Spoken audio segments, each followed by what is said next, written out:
राजनीति से काम तक, अपराध से अंजाम तक, खेत से खलियान तक, खिलाड़ी से मैदान तक,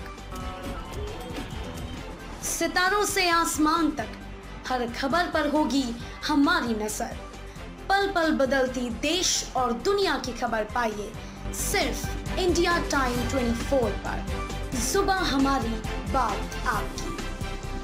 नमस्कार दोस्तों, इंडिया टाइम 24 में मैं हूं आपके साथ नीरज सिसोदिया। आज हमारे साथ हैं शहर विधानसभा क्षेत्र से समाजवादी पार्टी के टिकट के प्रबल दावेदार मोहम्मद कलीमुद्दीन जी से जानेंगे कि उनकी दावेदारी का आधार क्या है और वो इस बार खुद को और दावेदारों से बेहतर क्यों मानते हैं। कलीमुद्दीन जी, इंडिया टाइम 24 में आपका बहुत बहुत स्वागत है।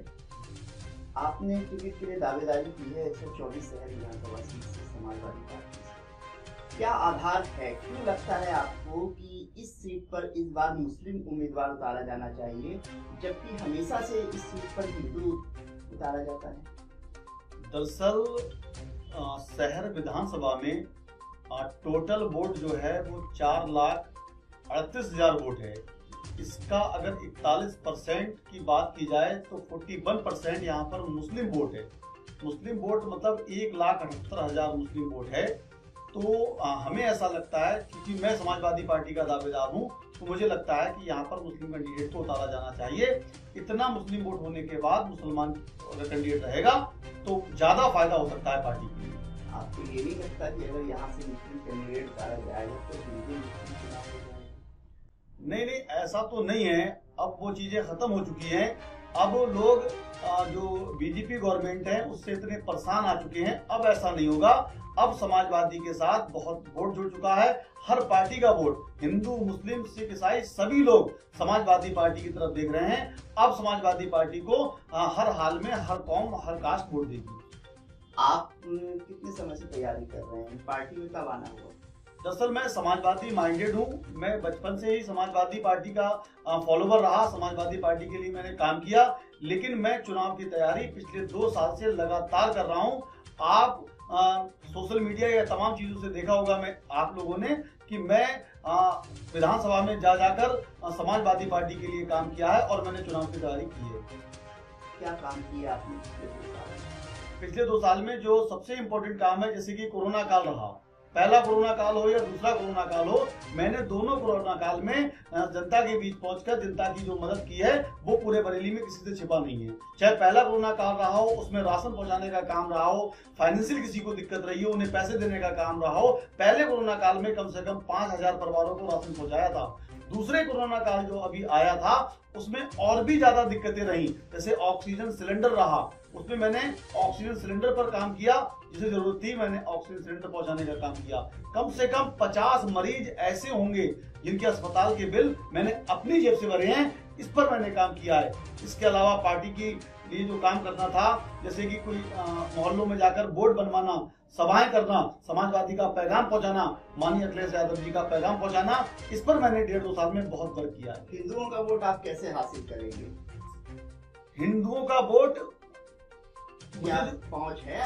जी बिल्कुल। हिंदुओं के वोट जो मेरे लिए हासिल करना है वो और लोगों के कंपेयर में सबसे ज्यादा आसान है।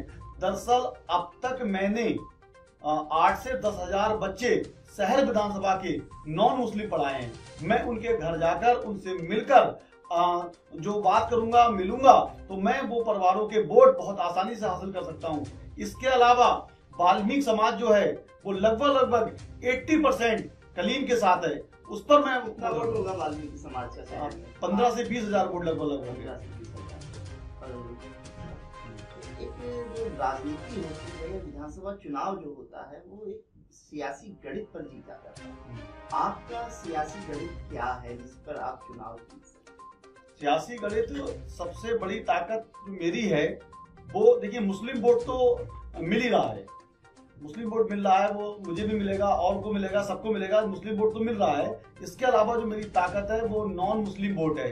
हिंदू, मुस्लिम, सिख, ईसाई सब लोग मेरे साथ हैं और हर कास्ट मुझे अपना समझती है, क्योंकि मैं टीचर हूँ।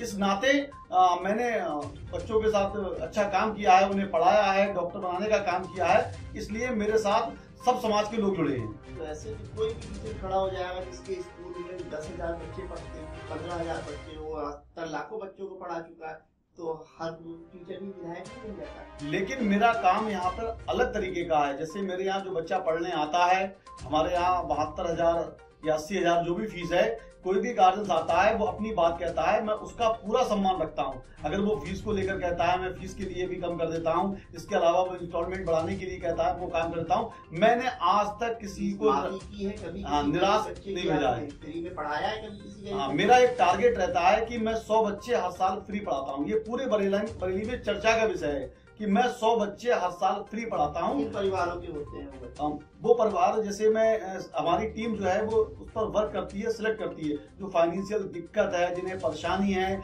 जो नहीं पढ़ सकते हैं, उन पे मैं काम करता हूँ। और हम 100 बच्चे निकाल कर लाते हैं हर जगह से, उन्हें हम फ्री पढ़ाने का काम करते हैं। और सबसे अच्छी बात यह है, इन 100 बच्चे जो ये फ्री पढ़ते हैं, इनमें से कम 5-7 बच्चे हर साल सिलेक्ट हो जाते हैं, MBBS के लिए गवर्नमेंट कॉलेज में पहुंच जाते हैं। ये बहुत बड़ी बात है। कितने ऐसे गरीब बच्चे अब तक जिसको आपने फ्री पढ़ाया है और वो अब डॉक्टर बन चुके हैं या मेडिकल की पढ़ाई कर रहे हैं? लगभग कितने बच्चे होंगे? वो बच्चे लगभग अब तक जो मैंने फ्री पढ़ाए हैं, ऑन एवरेज 2000 बच्चे होंगे जो हमने फ्री पढ़ाया है। उनसे कभी कोई पैसा नहीं लिया। और कम से कम 5-7 बच्चे तो ऐसे होते हैं हर साल जिनके हॉस्टल का पूरा खर्चा देता हूँ। बहुत अच्छी बात की आपने और बहुत अच्छा कार्य भी आप कर रहे हैं।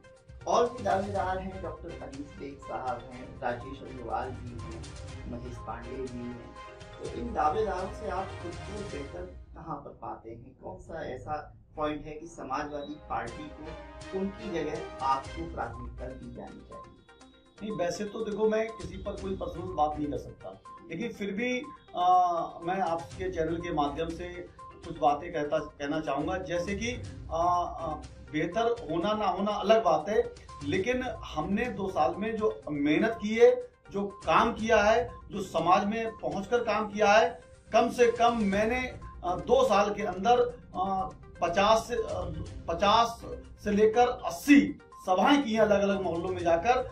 और कोरोना काल में जो मदद की है लोगों की, जो काम किया है, मैं तो उसके बेस पर अपने आप को लोगों से मजबूत मानना हूँ। बाकी मुझे दूसरों से मतलब नहीं उन्होंने क्या काम किया क्या नहीं किया, लेकिन मैं अपने काम और अपने बारे में आप तक बता रहा हूँ। सर्वे के आधार पर अगर टिकट दिया जाएगा तो निश्चित तौर पर यहाँ पर आपको प्राथमिकता मिलनी चाहिए, क्योंकि आप जमीनी स्तर पे लगातार काम करते आ रहे हैं। कुछ लोगों का ये भी कहना है कि कलीमुद्दीन हाल ही में पार्टी में आए हैं, बहुत ज्यादा समय नहीं हुआ उनको पार्टी में। ऐसे में टिकट देना कितना सही रहेगा, कितना गलत रहेगा, क्या कहते हैं आप? देखिए, पार्टी में ऑफिशियल तौर पे भले ही मैं 3-4 साल पहले आया हूँ, लेकिन मैं माइंडेड समाजवादी हूँ। मैंने आपसे कहा था माइंडेड समाजवादी हूँ, बचपन से समाजवादी हूँ, लेकिन ऑफिशियल तौर पे जरूर मैं 2-4 साल पहले आया हूँ।